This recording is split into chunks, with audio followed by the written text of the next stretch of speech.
নমস্কার বন্ধুরা, আমি সুস্মিতাস লাইফে তোমাদের সকলকে স্বাগত জানাই। তোমরা নানানভাবে বাড়িতে মাটন রান্না করে দেখো, কিন্তু আজ আমি তোমাদের যেভাবে মাটনটা রান্না করে দেখাচ্ছি এইভাবে একবার করে খেয়ে দেখো, বিশ্বাস করো দারুণ একটা টেস্ট আসে। তার জন্য আমি এখানে গোটা রসুন আর গোটা মরিচের ব্যবহার করব। আমি মাংসটা একটু নুন দিয়ে 2টো সিটি দিয়ে রেখেছি কুকারে, যাতে একটু নরম হয়ে যায়। আর পেঁয়াজটা ভেজে তুলে রেখেছি। এবার ওই গরম তেলেতে আমি 2টো তেজপাতা, 3টে শুকনো লঙ্কা, কোয়া রসুন দিয়ে দিলাম, তার সাথে দিলাম কারি পাতা। ফোড়ন দেওয়ার পর আগে থেকে সিদ্ধ করা মাংসটা দিয়ে দিলাম, দিয়ে 1 মিনিট একটু ভেজে নেব। তারপর দেবো আগে থেকে ভেজে রাখা পেঁয়াজটা দিয়েও 1 মিনিট নাড়াচাড়া করে ভেজে নেবার পর দেবো আদা রসুনের পেস্টটাও কিন্তু এতে অবশ্যই লাগবে। গোটা রসুনও যেমন লাগবে আদা রসুনের পেস্টটাও দিতে হবে। দিয়ে আদা রসুনের পেস্টটা দিয়েও ভালো করে একটু ভেজে নেব, যাতে কাঁচা গন্ধটা চলে যায়।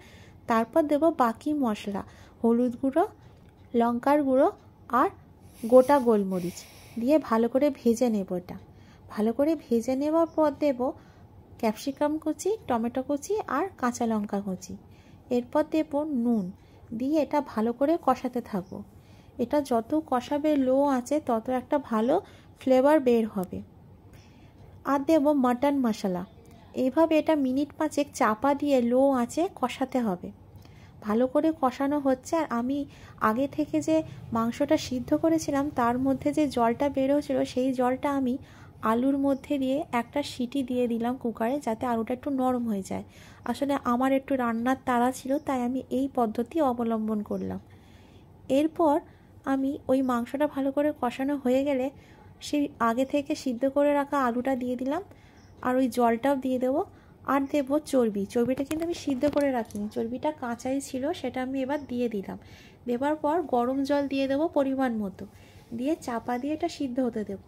বেশি সময় লাগবে না, যেহেতু মাংস আর আলু দুটোই আগে থেকে একটু হালকা সিদ্ধ হয়েছিল, তাই খুব কম টাইমে এটা রান্না হয়ে যাবে। আর শেষে একটু গরম মশলা আর লেবুর রস দিয়ে এটা নামিয়ে নেব। গরম গরম ভাতের সাথে এটা কিন্তু দারুণ খেতে লাগবে।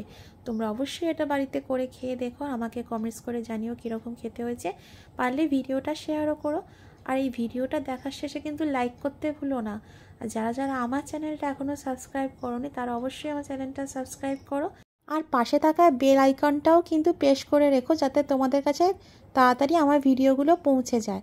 আর তোমাদেরকে অনেক ধন্যবাদ আমার এই পুরো ভিডিওটা দেখার জন্য। আজ তাহলে এখানেই আমার ভিডিওটা শেষ করছি। নেক্সট ভিডিও আবার দেখা হবে। টাটা।